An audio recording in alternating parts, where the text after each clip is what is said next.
The man that died for me.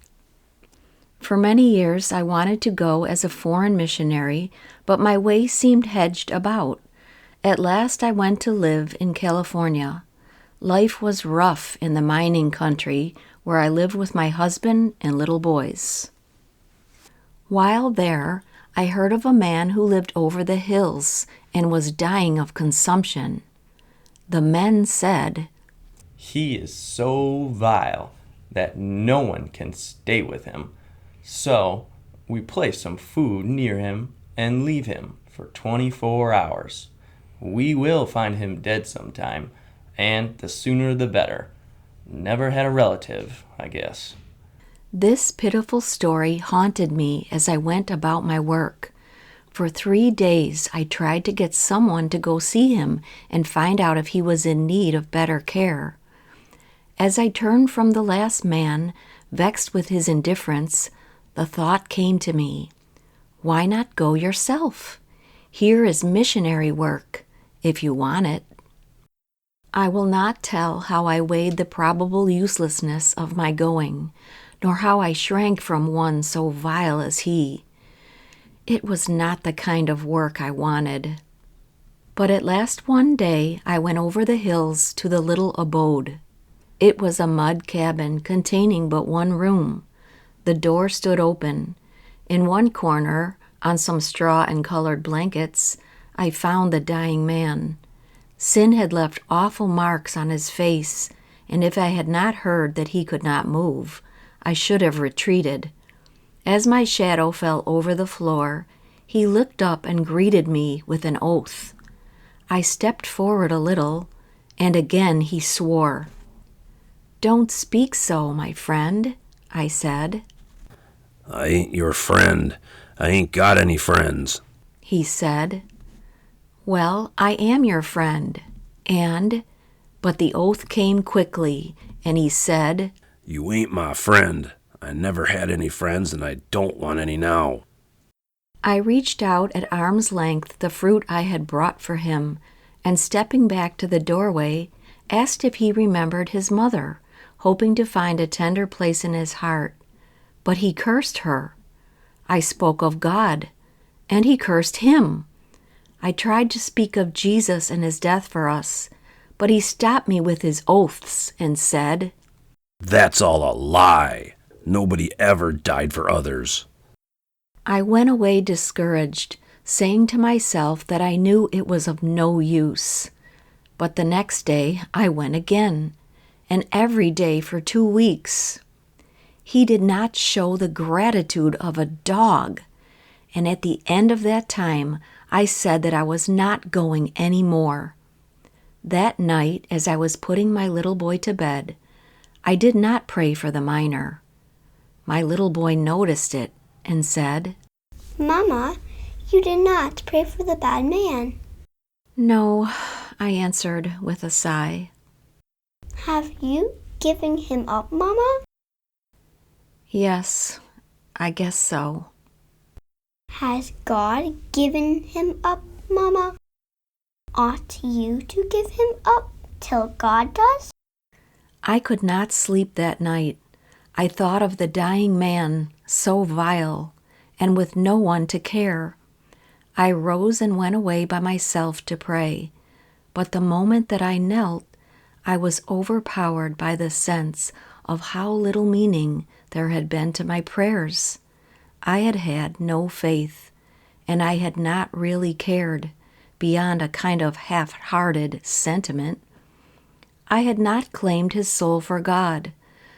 Oh, the shame of such missionary zeal! I fell on my face literally as I cried, "Oh, Christ, give me a little glimpse of the worth of a human soul." Did you, Christian, ever ask that and mean it? Do not do it unless you are willing to give up ease and selfish pleasure, for life will be a different thing to you after this revelation. I remained on my knees until Calvary became a reality to me. I cannot describe those hours. They came and went unheeded, but I learned that night what I had never known before, what it was to travail for a human soul. I saw my Lord as I had never seen him before. I knelt there till the answer came. As I went back to my room, my husband said, How about your minor? "He is going to be saved. How are you going to do it? The Lord is going to save him, and I do not know that I shall do anything about it," I replied. The next morning brought a lesson in Christian work which I had never learned before. I had waited on other days until afternoon, when my work being over, I could change my dress, put on my gloves, and take a walk while the shadows were on the hillsides. That day, the moment my little boys went to school, I left my work and, without waiting for gloves or shadows, hurried over the hills, not to see that vile wretch, but to win a soul. I thought the man might die. As I passed on, a neighbor came out of her cabin and said, "I will go over the hills with you." I did not want her to go, but it was another lesson for me. God could plan better than I could. She had her little girl with her, and as we reached the cabin, she said, "I will wait out here." I do not know what I expected, but the man greeted me with an awful oath. Still, it did not hurt, for I was behind Christ, and I stayed there, and I could bear what struck him first. While I was changing the basin of water and towel for him, things which I had done every day, but which he had never thanked me for, the clear laugh of the little girl rang out upon the air. What's that? Said the man eagerly. It's a little girl outside waiting for me. Would you mind letting her come in? Said he, in a different tone from any I had heard before.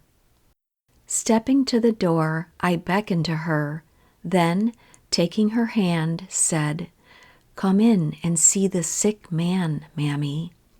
She shrank back as she saw his face, but I assured her with, "Poor sick man, he can't get up.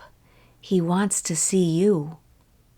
She looked like an angel, her bright face framed in golden curls, and her eyes tender and pitiful. In her hands she held the flowers that she had picked from the purple sage, and bending down toward him, she said, "I'm sorry for you, sick man. Will you have a posy?"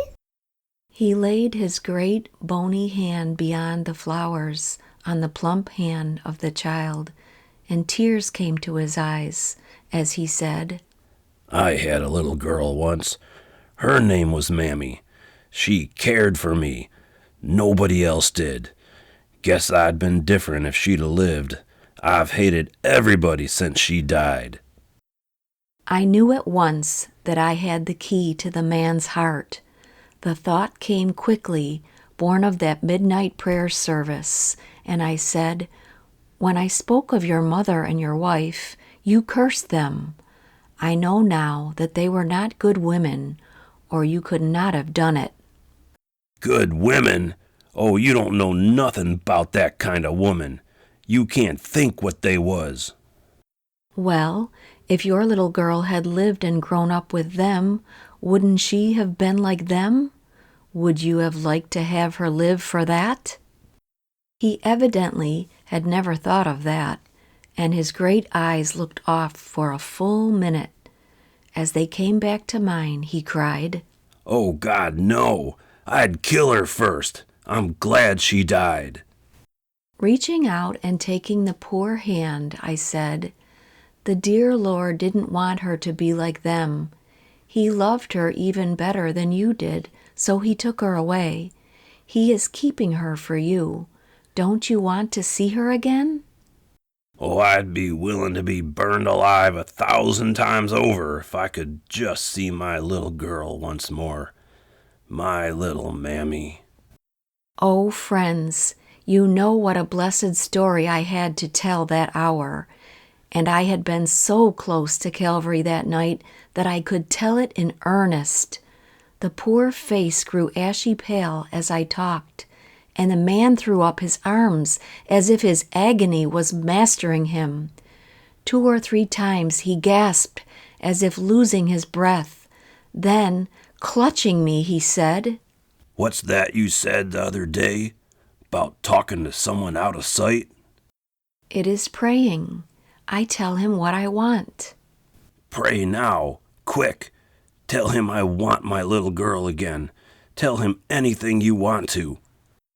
I took the hands of the child and placed them on the trembling hands of the man.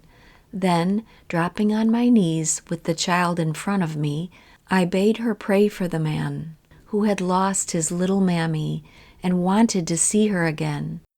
As nearly as I remember, this was Mammy's prayer. Dear Jesus, this man is sick. He has lost his little girl, and he feels bad about it. I'm so sorry for him, and he's sorry too. Won't you help him and show him how to find his little girl? Do, please. Amen. Heaven seemed to open before us, and there stood one with the prints of the nails in his hands and the wound in his side. Mammy slipped away soon, and the man kept saying, "Tell him more about it. Tell him everything. But oh, you don't know." Then he poured out such a torrent of confession that I could not have borne it but for one who was close to us that hour. By and by, the poor man grasped the strong hand. It was the 3rd day when the poor, tired soul turned from everything to him, the mighty to save, the man that died for me. He lived on for weeks, as if God would show how real was the change. I had been telling him one day about a meeting, when he said, "I'd like to go to a meeting once." So we planned a meeting, and the men from the mills and the mines came and filled the room. "Now, boys," said he, "get down on your knees while she tells you about that man that died for me." I had been brought up to believe that a woman should not speak in a meeting, but I found myself talking, and I tried to tell the simple story of the cross. After a while, he said, "Boys, you don't half believe it or you'd cry. You couldn't help it. Raise me up. I'd like to tell it once." So they raised him up, and between his short breathing and coughing, he told the story. He had to use the language he knew. "Boys," he said, "you know how the water runs down the sluice boxes and carries off the dirt and leaves the gold behind. Well, the blood of that man she tells about went right over me, just like that. It carried off about everything, but it left enough for me to see Mammy and to see the man that died for me. Oh, boys, can't you love him?" Some days after, there came a look into his face which told that the end had come. I had to leave him, and I said, "What shall I say tonight, Jack?" "Just good night," he said. "What will you say to me when we meet again?" "I'll say, 'Good morning' over there." The next morning the door was closed, and I found 2 men sitting silently by a board stretched across 2 stools. They turned back the sheet from the dead, and I looked on the face which seemed to have come back nearer to the image of God. I wish you could have seen him when he went. They said, "Tell me about it." Well, all at once he brightened up, about midnight, and smiling said, "I'm going, boys. Tell her I'm going to see the man that died for me." And he was gone. Kneeling there with my hands over those poor cold ones, which had been stained with human blood, I asked that I might understand more and more the worth of a human soul, and be drawn into a deeper sympathy with Christ's yearning compassion, not willing that any should perish,